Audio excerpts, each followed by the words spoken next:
Sir, BC సంఘాలు దాదాపు మీరే అని చెప్తున్నారు, 50 సంఘాలు ఉన్నాయని. ఈ సంఘాలను భిన్న అభిప్రాయాలు ఉంటారు సార్ ఒకరికొకరు. వీళ్ళందరినీ రూపకల్పన చేసింది ఎవరు సార్? ఇప్పుడు ఎప్పుడైతే హైకోర్టు స్టే ఇవ్వటం జరిగిందో ఆ తర్వాత మళ్ళీ సుప్రీంకోర్టుకు పోతే సుప్రీంకోర్టు కూడా మళ్ళీ అదే రకమైనటువంటి స్టే ఇవ్వటంతో ఇంకా మరి దీనికి పరిష్కారం ఏంటిది అనేది ఇంకా మాకు చాలా ప్రమాదంలో పడ్డట్టుగా అనిపించింది. ఎందుకనంటే ఉన్న ఉద్యోగాలే అసలు పర్సంటేజ్ ఇటువరకు ఉన్న వాటిని తగ్గిస్తూ పోతున్నారు. అసలు పెంచడానికి బదులుగా తగ్గిస్తూ పోతున్నప్పుడు ఇక మేము ఏం చేయాలి? హైకోర్టు కొట్టేసింది, సుప్రీంకోర్టు కూడా డిస్మిస్ చేసింది.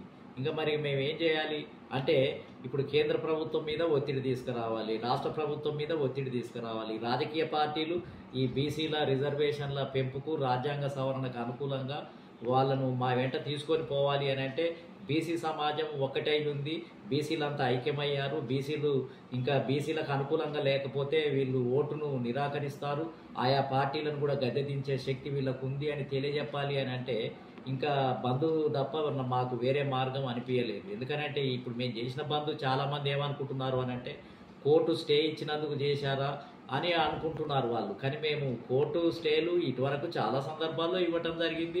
ఇప్పుడు కూడా కాకపోతే ఏంటంటే ఇప్పుడు ఎంపెరికల్ డేటా ఉంది, అదేవిధంగా డెడికేటెడ్ కమిషన్ ఇచ్చినటువంటి రిపోర్ట్ ఉంది. కొంత ఇప్పుడు వాతావరణం అనుకూలంగా మారుతుందని మేము అనుకున్నాం, కొంత ఎక్స్పెక్ట్ చేసాం మనం. ఎందుకంటే మొదటి రోజు కూడా స్టే ఇవ్వలేదు. రిజర్వేషన్ల వ్యతిరేకులకు వాళ్ళు నోటిఫికేషన్ పడకుండా స్టే ఇవ్వమని అడిగినా ఇవ్వలేదు. ఇవ్వకపోయేటప్పటికీ మాకు కొంత ఆశ కలిగింది.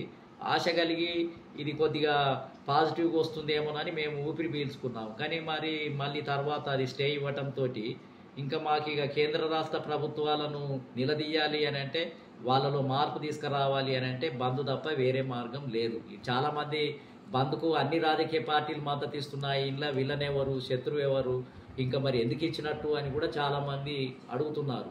మేము ఎందుకు ఇచ్చాము అని అంటే ఈ కేంద్ర రాష్ట్ర ప్రభుత్వాలు మా బీసీల సమస్య వచ్చేటప్పటికి వీళ్ళు నిర్లక్ష్యంగా వ్యవహరించారు. గతంలో రాజకీయ పార్టీలు కూడా బీసీల రిజర్వేషన్లకు అనుకూలంగా నిర్ణయాలు తీసుకోవడంలో ఊగిసలాడారు. చాలా కొన్ని పార్టీలు ఈ మధ్యలోనే రియలైజ్ అయ్యాయి అసలు బీసీల రిజర్వేషన్లకు మద్దతుగా వాళ్ళు ఈ మధ్యలోనే సంపూర్ణంగా వాళ్ళలో ఒక క్లారిటీ రావటం జరిగింది. అందుకనే మేము ఇప్పుడు ఈ రెండు రాష్ట్ర ప్రభుత్వం దిగి రావాలి. ఈ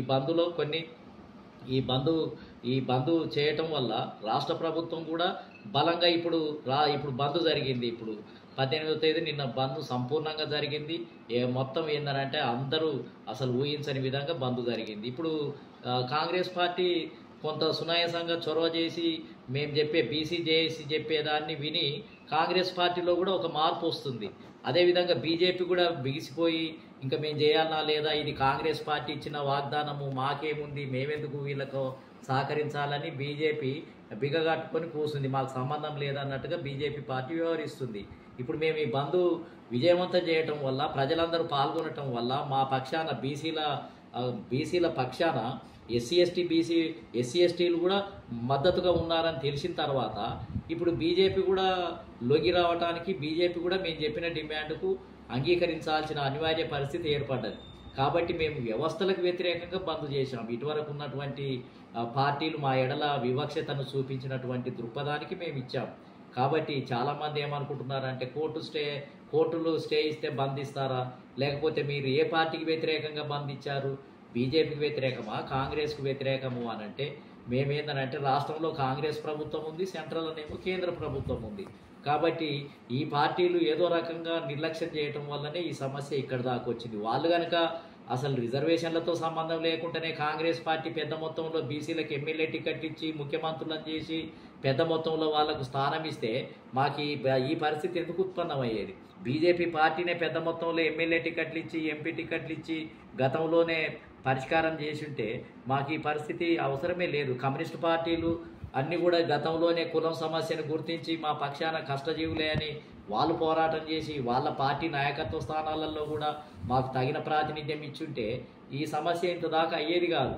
కాబట్టి మేము ఈ పార్టీలలో మార్పు రావటం కోసం, ఈ రాష్ట్ర ప్రభుత్వంలో సానుకూలమైన మార్పు రావటం కోసం కేంద్ర ప్రభుత్వం ఈ బంధు ద్వారా ఏందనంటే మాకు సానుకూలమైన మార్పులు తీసుకురావటం కోసమే ఏర్పాటు చేయటం తప్ప వ్యవస్థలకు వ్యతిరేకంగా మేము బంధు పిలుపు ఇవ్వటం జరిగింది.